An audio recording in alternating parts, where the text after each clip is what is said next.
richest person in history was, you'll hear the same few names. A tech founder, an oil tycoon, a king from Europe maybe. None of them are right. The real answer walked out of Africa 700 years ago. He led a caravan so large, so loaded with gold, that it changed the price of gold across an entire region for years. And yet, almost nobody remembers his name. His name was Mansa Musa. And this is why history forgot the richest man who ever lived. He was born into a royal family in West Africa, in a kingdom called Mali. Back then, most people in Europe had never even heard of it, but Mali was massive. It stretched across deserts and rivers, and it sat on something the whole world wanted: gold. So much gold that some say half the world's supply, at that time, came from this one kingdom. Musa didn't grow up expecting to rule. He became king almost by accident, after the leader before him disappeared on a voyage across the ocean and never came back. Musa stepped into power in a kingdom already rich beyond belief. But being rich wasn't enough for him. He wanted the whole world to know it. So in the year 1324, Musa decided to do something no king had ever done before. He set out on a pilgrimage to the holy city of Mecca, thousands of miles away, and he decided he would not travel like a normal king. He would travel like nothing the world had ever seen. He left with a caravan that stretched for miles. Some say 60,000 people walked with him: soldiers, servants, scholars, musicians, wives, and camels loaded with gold. Not a little gold, tons of it. Some accounts say he brought 18 tons of pure gold on this single trip. Along the way, he did something that would follow him for the rest of history. Every city he passed through, he gave gold away.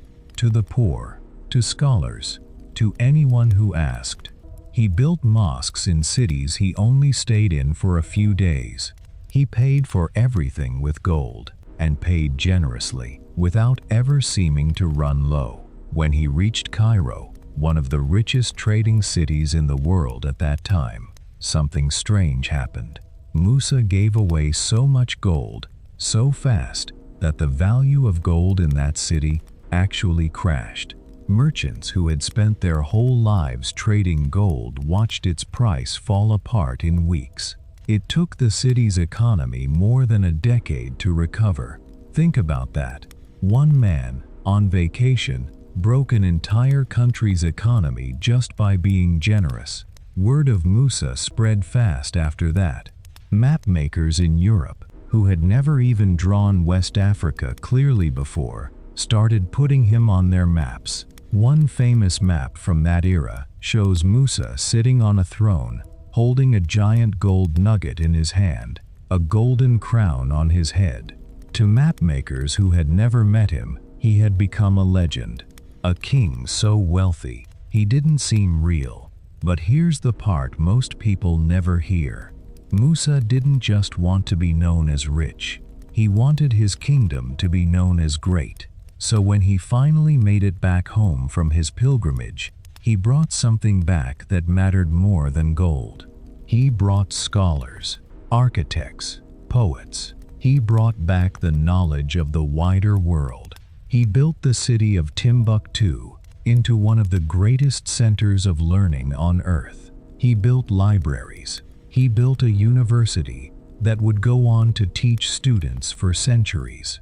At its peak, Timbuktu held hundreds of thousands of manuscripts on science, on law, on medicine, on astronomy. While parts of Europe were still struggling through hard times, Timbuktu was a city where scholars traveled from across the world just to study.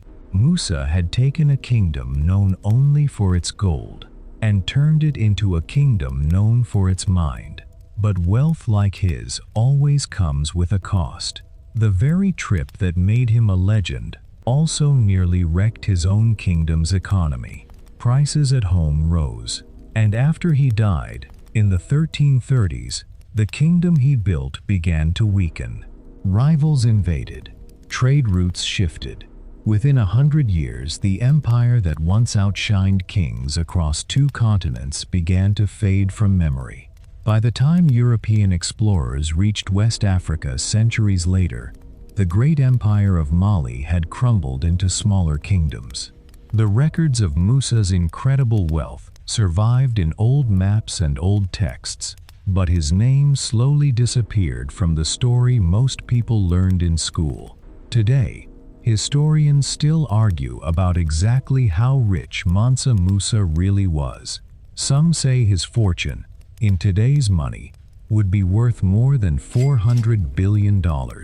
Others say his wealth simply cannot be measured, because there was no market on earth large enough to hold it. What we do know is this: a king walked across a continent giving away gold like it was nothing, and in doing so, he built libraries that would outlive empires. He proved that true wealth isn't just what you keep, it's what you build with it. Mansa Musa may be the richest man history forgot, but maybe it's time we remembered him. If this story moved you, let me know in the comments which part surprised you the most. And if you want more forgotten history brought back to life, subscribe. There's a lot more where this came from.